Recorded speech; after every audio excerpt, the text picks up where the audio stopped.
कुछ भी निर्णय लेने से पहले 2 मिनट सोच लेना चाहिए। भयंकर भूल की कहानी। एक बार की बात है, हंसपुर नामक राज्य में एक राजा राज करता था। राजा हर बार अपना काम जल्दी में ही करने की सोचता था। किसी भी कार्य को जितना हो सके उतना जल्दी निपटा देता था। एक दिन राजा का जन्मदिन था, तो उसके राज्य के सभी लोगों को अपने जन्मदिन के अवसर पर निमंत्रण दिया और एक निमंत्रण उसी राज्य में रहने वाले एक विद्वान ज्योतिष को भी दिया। ज्योतिषी बड़े विद्वान थे, लेकिन उनकी आर्थिक स्थिति सही नहीं थी।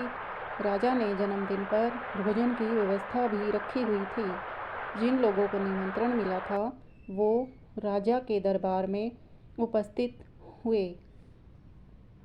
विद्वान ज्योतिष भी आ गए थे। सभी ने भोजन किया और सभी ने उनकी हैसियत के अनुसार राजा को जन्मदिन का तोहफा भी दिया। सभी तरह तरह की वस्तुएं भेंट कर रहे थे। राजा बहुत खुश हो रहे थे।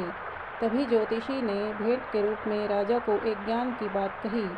ज्योतिषी बोला, मेरे पास भेंट में देने के लिए कुछ नहीं है। मैं तुम्हें एक बात कहता हूँ, उसे हमेशा याद रखना। जीवन में कुछ भी कार्य करो तो पहले 2 मिनट के लिए सोच लेना चाहिए। तभी सभी लोग हंसने लगे और वहाँ से चले गए। जब रानी गर्भवती थी और राजा को किसी कारणवश अपना राज्य छोड़कर जाना पड़ा। राजा को एक लड़का हुआ। समय बीतता गया और राजकुमार बड़ा हो गया और राजा के पास राज्य आने का समय हो गया।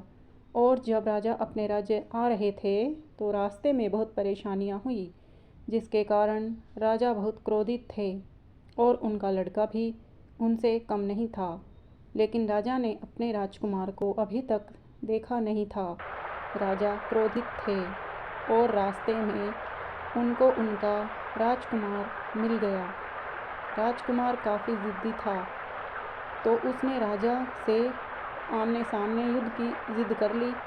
राजा क्रोधित थे तो उन्होंने शर्त रख ली कि हारने वाले को मृत्यु दंड मिलेगा और दोनों में युद्ध शुरू हो गया और राजकुमार युद्ध हार गए। तभी शर्त के मुताबिक राजा ने तलवार उठाई और राजकुमार को दंड देने चले। तभी उन्हें अपने जन्मदिन पर ज्योतिष द्वारा मिली भेंट याद आ गई और उसने 2 मिनट के लिए सोचा और राजकुमार ने पूछा, तुम्हारे माता पिता कौन हैं? तभी उसने कहा, पिता का तो पता नहीं, लेकिन माँ से मिला सकता हूँ। और उसने राजा को अपनी माँ से मिलाया तो राजा हैरान हो गया। राजा ने कहा, आज तो अनर्थ हो जाता। ज्योतिष से मिली भेंट उन सभी कीमती वस्तुओं से भी महंगी है।